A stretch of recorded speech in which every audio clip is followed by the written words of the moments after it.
3, c'est parti. Voilà, alors Samuel Gélas, artiste guadeloupéen. Donc je participe à Art de Mao et je présente une série de toiles sur la violence. Voilà. Donc moi en fait en 2007 j'ai entrepris une démarche culturelle à caractère social où je commençais à peindre des SDF, voilà, des SDF, des marginaux, des clochards.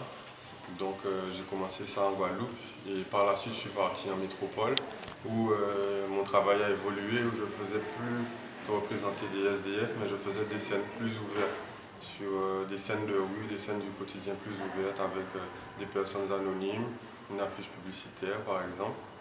Donc j'ai poursuivi cette démarche-là, j'ai développé cette démarche.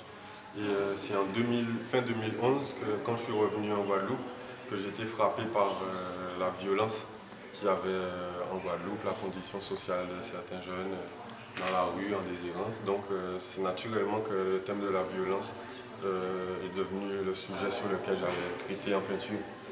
Donc par rapport aux toiles que je présente, donc ces deux toiles-là sont une série, sont la fin d'une série de toiles que j'avais fait à Paris en fait, sur le social, le quotidien à Paris, et sur donc je représente des scènes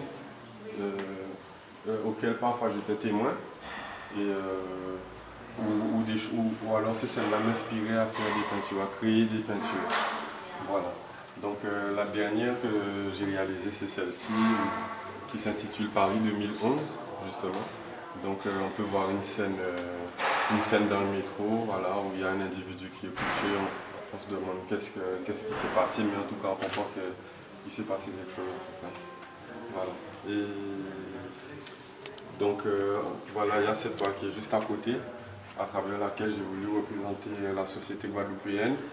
Et dans cette société, j'ai voulu pointer les jeunes en déshérence pour questionner en fait sa place dans la société et puis son devenir. Donc c'est une toile qui interroge sur ça. Pour la réaliser, j'ai fait une démarche d'aller vers des personnes pour qu'ils me donnent des vêtements, des accessoires pour constituer un support. Par exemple, on voit les signes de police, des cols blancs, les personnes qui travaillent dans les bureaux, un pêcheur qui m'a donné son filet, enfin des accessoires pour constituer le support.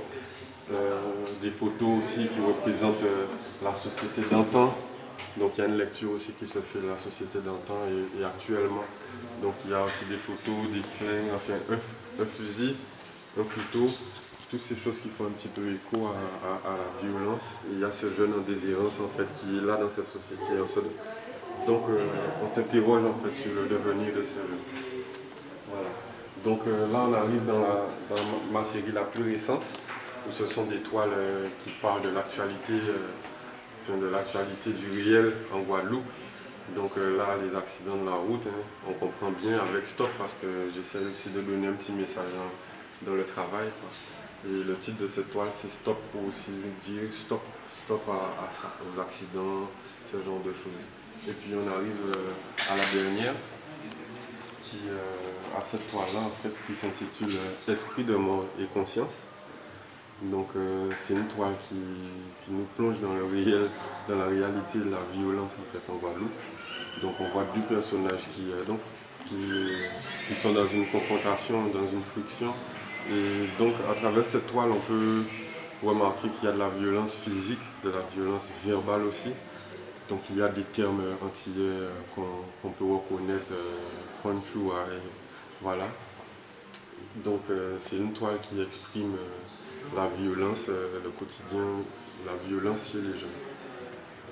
Voilà, donc c'est l'esprit un peu de mon espace.